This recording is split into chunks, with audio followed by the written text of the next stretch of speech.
Un peu plus jeune et tendre. Le petit cahier de chèvre qu'on fait, typique de la région.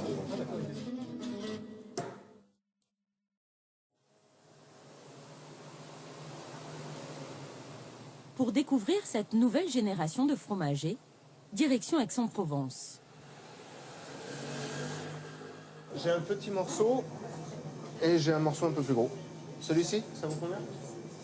Benoît Lemarié fait vibrer les papilles de ses clients avec plus d'une centaine de fromages au lait cru, au nom évocateur. Boutons de culotte, fleurs du maquis, chèvre au romarin ou encore fromage à la truffe. Il a du goût celui-là. Passez une bonne journée. Benoît Lemarié est un gourmand et il affiche clairement sa devise. On ne peut pas acheter le bonheur, on peut cependant acheter du fromage, c'est presque pareil. Et vraiment les clients se reconnaissent là-dedans parce que le jour où je l'ai mise en place, tout le monde m'a dit « Ah oui, c'est exactement ça que vous faites ici et merci pour le bonheur que vous nous donnez. » Donc ça, c'est une des grandes satisfactions. Le pecorino à la truffe. Voilà, une satisfaction récente, car il y a encore 6 ans, Benoît ne tenait pas des fromages dans sa main, mais une souris d'ordinateur. J'ai trouvé ça étonnant d'ailleurs, comme il s'est passé de l'informatique au Ça surprend beaucoup de monde. Ça surprend beaucoup de monde à chaque fois. C'est quelque chose qui étonne beaucoup, mais qui... Et alors, comment on fait ce grand saut? On le fait par plaisir déjà. Enfin, moi, ça a été une vraie... par passion en fait. C'est vraiment ce qui me mène depuis des années maintenant. Et c'est l'envie de donner du plaisir aux gens et du coup d'en prendre beaucoup parce que on satisfait les autres et du coup on se satisfait soi-même. C'est vous qui l'affinez du coup? Ouais, ça c'est affiné ici dans nos caves. C'est nous qui l'affinons ici. Ah, c'est vrai, c'est délicieux. Ah, ben, merci. Benoît n'est pas que fromager, il est affineur. Il procure un goût particulier à ses produits. Voilà. Là, on est dans la cave. Donc, c'est ici qu'il y a une grande partie de la magie qui va s'opérer. Alors, j'ai pas une cave très pittoresque, j'en suis désolé. Malheureusement, c'est pas une cave naturelle. Mais cette cave-là fonctionne très très bien parce qu'en fait, elle est complètement ensemencée. C'est-à-dire que quand je frotte les fromages, mine de rien, il y a des champignons qui se répartissent dans l'air et qui va venir se déposer, et pas du tout de manière anarchique, de manière très contrôlée, sur les autres fromages. Et c'est ce qui fait que la cave est vivante. Une cave à 7 degrés où il ne se contente pas de veiller ses bébés comme du lait sur le feu. Il leur prodigue des soins quotidiens. Vous voyez que là, on a déjà une croûte qui est bien développée, qui est vraiment très jolie. Mais si je laisse les champignons se développer de manière anarchique comme ça, je vais avoir une croûte très épaisse. Pourquoi? Parce qu'en fait, les champignons s'agglomèrent. La croûte, c'est une agglomération de champignons. Et donc, si je laisse les champignons se développer indéfiniment, bah, ils vont avoir tendance à transformer l'intégralité du fromage en croûte. C'est un peu exagéré, mais ça pourrait être ça. Donc, mon travail, voilà, ça va être ça. Ça va être de les frotter régulièrement, comme ça, pour leur permettre de se développer un petit peu moins vite. C'est des tombes crayeuses. Il y a aussi des spécialités qu'il prépare lui-même, comme ses minsters.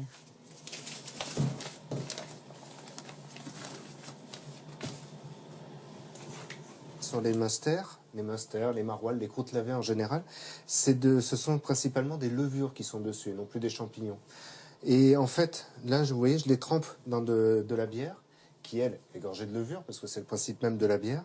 Et en fait, c'est une façon de réensemencer le minster et de lui donner encore plus de vie. Et en plus, au passage, de l'aromatiser un petit peu. Et tout le monde ne fait pas ce travail-là. Donc, c'est notre particularité, notre personnalité. C'est des produits qui sont typiques de chez moi. Un savoir-faire qui fait la différence de goût, mais aussi de prix. Chez lui, un minster se vend 25,10 € le kilo, 2 fois plus cher que dans certaines grandes surfaces. Car ces crémiers nouvelle génération ne sont pas de simples vendeurs. Ça marche très très bien. Ça plaît beaucoup. Ils choisissent minutieusement leurs produits.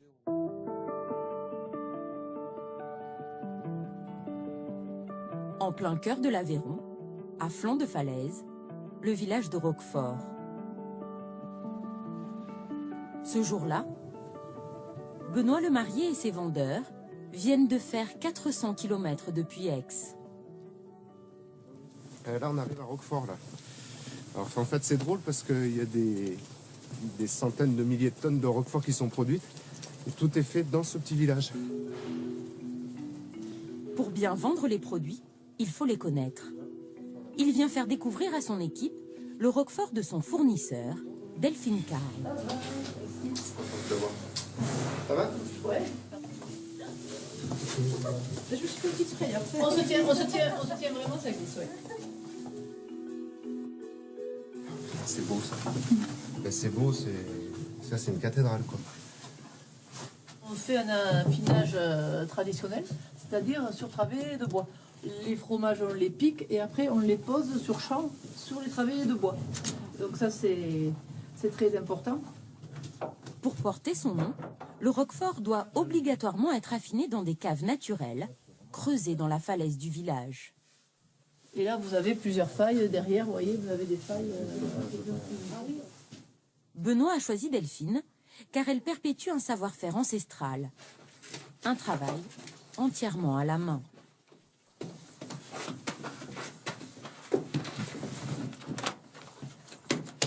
Ça me permet d'être sûr d'avoir des produits qui sortent de l'ordinaire, quoi, de ne pas avoir des produits courants, communs. Je dis souvent, il y a un truc que je dis souvent, c'est que quand je choisis mes fromages, j'ai qu'un seul critère, c'est que les gens ils fassent waouh, il y a longtemps que j'en ai pas mangé un comme ça. C'est tout, c'est mon seul critère. Si le roquefort de Delphine sort de l'ordinaire, c'est parce qu'elle a une façon bien à elle d'obtenir le bleu de ses fromages. Ah ça, il faut que tu leur montres à tout prix. Hein. Parce que c'est vraiment la dernière à faire ça. Elle est la dernière à fabriquer de la moisissure à partir de ce pain brûlé qu'elle va laisser fermenter plusieurs jours. Un procédé unique. Les autres fabricants ont recours à du bleu tout fait. D'accord. Voilà. Donc c'est notre secret de fabrication qui transmet de génération en génération. Voilà, j'utilise la même recette que mon grand-père. C'est chouette que ça existe encore et qu'il y a encore du monde qui le fait parce qu'en fait ça, c'est du boulot quand même de faire ça. C'est beaucoup de boulot. Tu pourrais te simplifier la vie effectivement en achetant des souches liquides et voilà, ça serait. Mais le goût tu n'est pas le même. tu perdrais toute la typicité oui, quoi. le goût n'est pas le même. C'est voilà. Ça n'a rien à voir. Et ça voilà. c'est aussi notre boulot de défendre tout ça quoi. C'est des savoir-faire et il faut pas qu'ils disparaissent. Mais c'est chouette qu'on voit toutes les étapes parce que comme ça après, je veux dire, Un savoir-faire appliqué également dès la transformation du lait en fromage. Et donc le lait arrive, il va être chauffé et en même temps on va remplir les 4 cuves. Le lait de brebis chauffé durcit, ce qui permet aux ouvriers de le couper en petits morceaux. Là pour le moment il est quand même très souple. Le processus est minuté. ouais, ça va, on a le temps.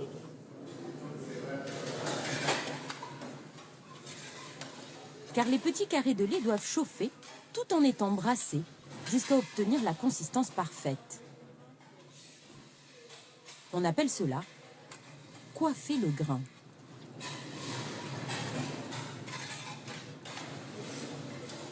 Fais voir les grains coiffés, ce que ça donne une fois qu'il est coiffé. Et les grains coiffés, ça donne ça. Ah oui, ça n'a rien à voir avec tout à l'heure quoi. Non, Là on dirait des marshmallows. Oh. Plus on passe, plus il durcit. Oui, voilà, et plus il devient sec. Donc il ne faut pas trop le brasser non plus. Il faut quand même qu'il ait une texture. Bon équilibre. Voilà, mais il ne faut pas non plus qu'il soit tout desséché. Après une pause, il moule le fromage et intègre la poudre de pain moisi qui va donner le bleu au roquefort. C'est impressionnant, ça va très vite.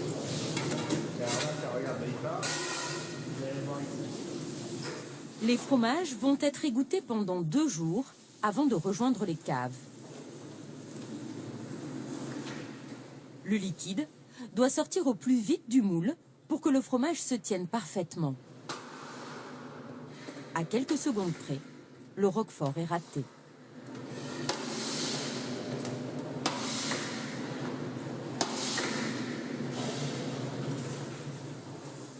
Une méthode artisanale très rare. Delphine Carl ne fabrique que 2% de tout le fromage de roquefort. Donc là, ça c'est celui qui va avoir un goût pas tellement typé, un peu plus typé et après très typé. Voilà, vas-y, goûte. Ça c'est ce que j'ai. Ça c'est onctueux, mais plus de saveur, plus typé. Enfin, beaucoup plus vert. Voilà, Beaucoup plus sur champignons. voilà. Alors ça c'est des... Alors j'avoue, je suis plus là-dessus. Voilà, Pour moi, c'est un peu agressif. un peu agressif, voilà. Benoît sélectionne le plus doux, celui qui contient le moins de bleu. Il sait qu'il en vendra environ 400 kilos sur un an. je suis sûr que chacun des roquefort que je vais avoir dans mon magasin sont passés entre les mains de ce monsieur qui les a sélectionnés pour moi en fonction des critères que j'ai laissés à défaut. Là aussi, le roquefort de Delphine est vendu en fromagerie en moyenne 2 fois plus cher qu'un roquefort industriel.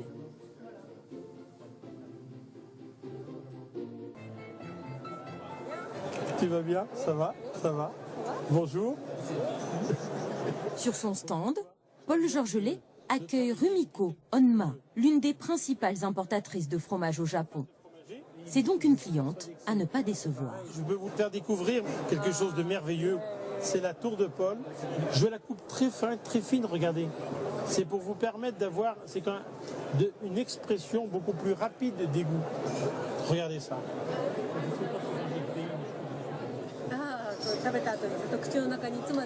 L'arrière-goût est très très long et très puissant. Il vend sa tour de 30 à 35 € le kilo selon l'affinage. Rumiko lui commande sa première production. Pour Paul Georgelet, c'est une reconnaissance. J'aurais jamais cru qu'un petit fromage d'un petit village puisse traverser l'océan et l'océan pour arriver et surtout donner le plaisir, c'est ça, donner les mêmes sensibilités, les mêmes satisfactions que chez nous. Et là, c'est une réussite commune. D'autres crémiers viennent découvrir la fameuse tour. C'est le cas de Benoît le marié. Alors là, on est vraiment sur le lait chaud. Tiens. Lui aussi en vendra prochainement dans sa boutique d'Aix-en-Provence. Merci, t'as pas le choix. Pour Paul, c'est le fruit de ses efforts qui est récompensé. Le salon est un rendez-vous incontournable pour toute la filière. Delphine Carle, la productrice de roquefort à l'affineur, en passant par le fromager. Tous défendent au mieux leur crèmerie.